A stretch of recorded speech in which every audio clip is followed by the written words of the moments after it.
और लौटकर जाती। जमुना जी किनारे दोपहर को बैठकर घर से लाई हुई बासी दाल रोटी खाती, फिर घर चली जाती। रोज का नियम था। एक दिन दोनों भोजन कर रही थी तो चंपा ने कहा, बहन चंचला। हाँ चंपा, भगवान होते हैं, और होते हैं तो कहां होते हैं। अब ये बिना पढ़ी लिखी दोनों देवियां हैं। तो चंचला बोली, हाँ भगवान तो होते हैं। कहां? संतों के पास।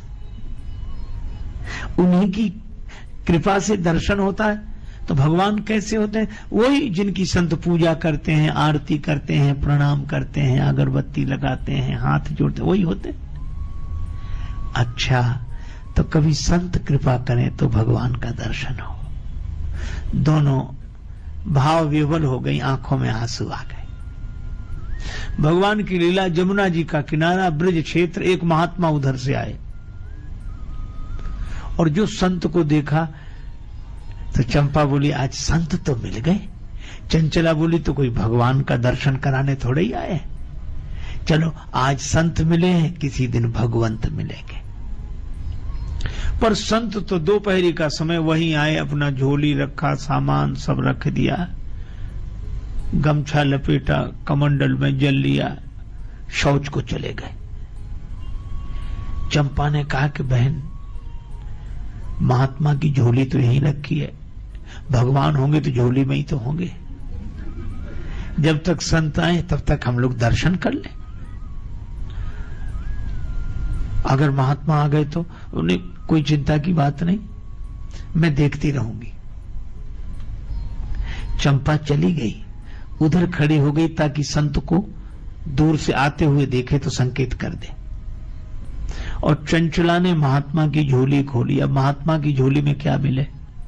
गीता, रामायण, गोपी चंदन, तुलसी माला, यही सब सारा सामान निकाल के रखती जाए। भगवान नहीं मिले। इतने में एक डिब्बा मिला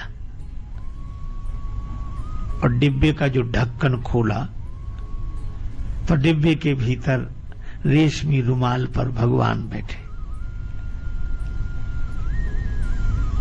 आपने भगवान की मूर्ति देखी, लड्डू लिए हुए। बड़ी प्रसन्न हुई, रुमाल निकाला, रुमाल नीचे बिछा दिया और भगवान को बिठाया।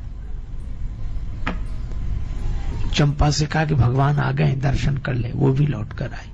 अब वो भगवान को बिठाए तो डिब्बे में तो मूर्ति बन जाती थी, लेकिन बाहर कैसे ठहरे वो मूर्ति? कभी इधर गिर जाए, कभी इधर गिर जाए। चंचला बोली, भगवान अब आप डिब्बे के बाहर आ गए, अब आप हाथ पांव सीधे कर लो आराम से। अब भगवान तो जैसे थे वैसे ही। अब चेष्टा की तो हाथ पांव। अच्छा प्रभु, आपको हमसे संकोच है, आप बोल नहीं रहे, कोई बात नहीं, न बोलो, हाथ पांव सीधे कर लो। पर सीधे हो नहीं। चंचला बोली, अपनी मटकी में मक्खन होगा, मक्खन लगाए थोड़ा। आंसू बहाती जाए और यही कहे, अवसर शून्य सान पाए देवी चंचल ने, झोरी सो झपट रघुराज को निकारे हैं। देख बाल रूप बिन मोल ही बिकाए, ही लाए बार बार अवधेश के दुलारे हैं। प्रभु के कर कमल पद पंकज बिलो की वक्र, द्रवित राजेश होए बचन उचारे हैं। द्रवित राजेश होए बचन उचारे हैं। डिब्बा माहि राखी राखी कोमल श्री राम जू के, हाथ पांव निगुरे ने टेढ़े करी डारे हैं। ये डिब्बे से बाहर निकलने नहीं देता। भगवान के हाथ और ये चरण टेढ़े हो गए। आंसू बहाती जाए। माखन की मालिश करी जब होए भाव विभोर, तो हाथ पांव दोई कर दे सूधे अवध किशोर। भगवान भी प्रेम के वश भगवान के चरण और हाथ दोनों सीधे हो गए। अब भगवान की मूर्ति खड़ी हो गई। खड़ी हुई तो चरणों में फूल चढ़ाए, आंसू चढ़ाए, प्रणाम किया। अब भगवान आराम से, चंपा भी प्रणाम करके गई और जैसे ही गई उधर से वो संत आते हुए दिखाई दिए। तो चंपा ने कहा बहन जल्दी कर, महात्मा आ गए, जल्दी कर। तो चंचला भगवान से बोली कि प्रभु अब आप बैठ जाओ, डिब्बे में बैठ जाओ, बड़ी कृपा आप। अब भगवान की मूर्ति बैठे नहीं, अब डिब्बे में बिठाए तो ढक्कन न लगे। भगवान भी मानो कह रहे थे कि हम भी बहुत दिन में खड़े हुए हैं। अब वो कहे बैठ जाओ, वो बैठे नहीं।